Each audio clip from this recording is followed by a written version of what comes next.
बौना परिवार। यह कहानी एक बौने परिवार की है जहाँ पर सभी लोग बौने होते हैं। मतलब सभी लोग का हाइट बहुत ही कम होता है। आरती बेटा, बहुत दिन हो गया है तुम कॉलेज नहीं जा रही हो। आखिर बात क्या है? तुम क्यों ऐसा कर रही हो? क्या कोई दिक्कत है, परेशानी है तो तुम बेझिझक हमसे बताओ। क्या हुआ है तुमको? बोलो बेटा, इतना शांत क्यों हो तुम? क्या बोलूं पापा जी। मैं जब भी कॉलेज आती हूँ सब मुझे बॉनी बॉनी कह कर पुकारते हैं और मेरी बहुत ही इंसल्ट करते हैं। इसलिए मुझे कॉलेज अब नहीं जाना, मुझे घर पर ही रहना है। मैं अब नहीं जाऊँगी कॉलेज, चाहे कुछ भी हो जाए।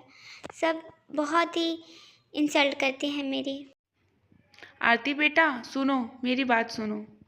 इस तरह नहीं करना चाहिए। चाहे तुम्हारे कोई कितना भी इंसल्ट करे, तुम्हें उनकी बातों पर ध्यान नहीं देना चाहिए। तुम्हारे जो कर्तव्य है उनको करना चाहिए। इसलिए अब से तुम कॉलेज चली जाना। और कल तुम्हारे भैया भी आ रहे हैं बाहर से, तो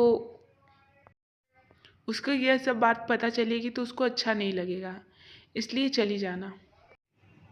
वहीं दूसरी तरफ राज एक लंबी बहू को शादी कर कर लेकर आता है। तभी थोड़ी देर बाद निर्मला उसका आरती उतारने के लिए चली जाती है।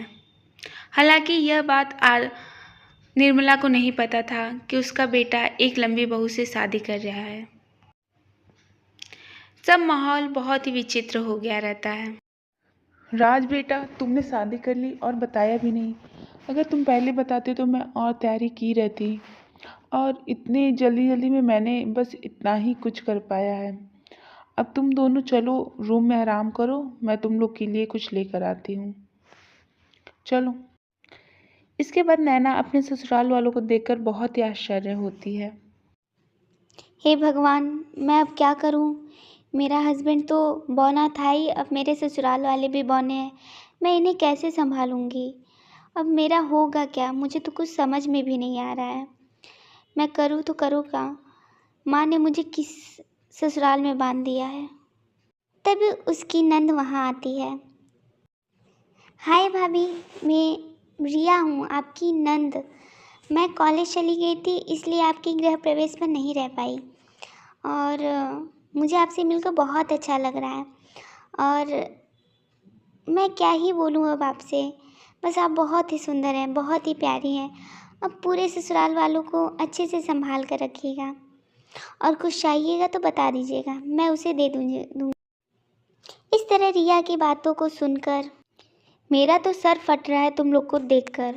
मेरा दिमाग ख़राब हो गया है। अगर मुझे पता रहता कि मेरे ससुराल वाले इतने बौने होंगे तो मैं शादी ही नहीं करती। मेरी माँ ने पता नहीं क्या देखकर राज से मेरी शादी कर दी है। मुझे तो कुछ समझ में नहीं आ रहा है। मन कर रहा है अभी मैं भाग जाऊँ। मैं करूँ तो करूँ क्या? कुछ समझ में नहीं आ रहा है। आखिर यह सब मेरे साथ क्या हुआ है? और रही बात तुम्हारी, तुम यहाँ से चले जाओ। भाभी ऐसे गुस्सा मत करिए। आप गुस्सा क्यों कर रही हैं? सब कुछ ठीक है यहाँ पर। आप नई नई घर में आई हैं इसलिए हो सकता है आपको अच्छा ना लग रहा हो, और मुझे आपकी किसी भी बातों का बुरा नहीं लग रहा है। चलिए मैं अब चलती हूँ, आप आराम करिए। तभी उसके थोड़ी देर बाद सुरभि की माँ वहाँ आ जाती है। अरे बेटा, तुम अभी तक कुछ की नहीं। आखिर मैंने तुम्हारा इस घर में शादी इसलिए करवाया कि यह लोग बहुत ही अमीर हैं और तुम लोग पूरा पैसा अपने नाम कराकर इन लोग को अपने घर से निकाल दो। इसलिए मैंने तुम्हारी बौने लड़के से शादी की है। अच्छा माँ, मुझे अब समझ में आ रहा है। और मैं कब से यही सब सोच सोच कर मरी जा रही थी कि मेरे ससुराल वाले इतने बौने हैं, आखिर मैं क्या करूँगी। लेकिन आपने यह सब पहले बताया ही नहीं कि मुझे इन लोग को घर से बाहर निकालना है। चलिए मैं अब ऐसा ही करूँगी। और आप चलिए मेरे रूम में आराम करिए, फिर देखिए मैं क्या क्या करती हूँ। इस तरह सुरभि अपनी माँ से बातें कर रही होती है कि वहीं पर निर्मला आ जाती है। अरे सुरभि, तुम्हारी माँ आई है और तुम हो कि इन्हें बाहर ही खड़ी रखी हो। चलो घर में लेकर चलो और इनको कुछ खिलाओ पिलाओ, अपने रूम में बैठाओ, सब कुछ दिखाओ। और क्या यहाँ पे खड़ी होकर कर रही हो? चलो चलो बाहर चलो, अरे अंदर चलो। नहीं नहीं बहन जी, मैं अब घर जा रही हूँ। बस मुझे अपनी बेटी की याद आ रही थी, तो मैं बस इससे मिलने के लिए चली आई थी। और वैसे भी माँ को बेटी के ससुराल में नहीं रहना चाहिए, इसलिए मैं अब जा रही हूँ। और आप लोग भी आराम करिए, चलिए।